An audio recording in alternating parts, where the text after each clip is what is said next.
questions. Absolutely. So this one comes from one of our leaders that I think you've been doing some coaching for. Yeah. And they asked, I have to announce a major transition to my team. I'm worried about how they're going to take it. What's the best way to communicate this major transition to them?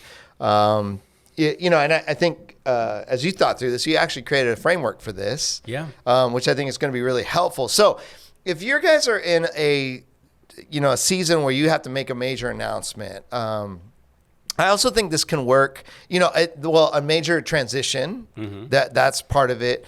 I think some of this can work as well into like a difficult announcement.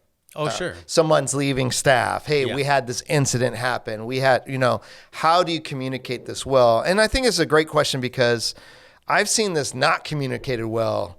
Or at all in so many different ways. I'll give you a quick example.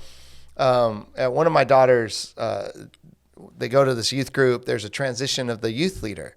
Well, they communicated it so poorly and it was so quick that everybody was kind of like, it must have been a moral failing.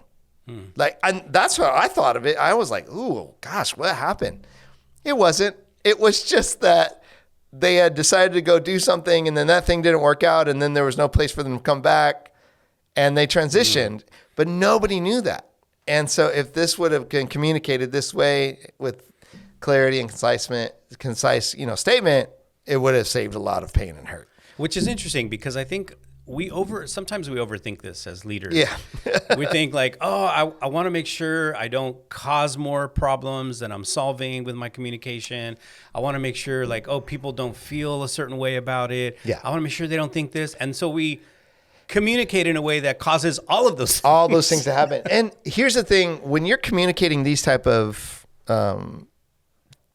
transitions or issues or whatever the thing is that, something that's weighty, you have to ask yourself the question, the way that I'm trying to communicate this, am I trying to protect? What am I trying to protect?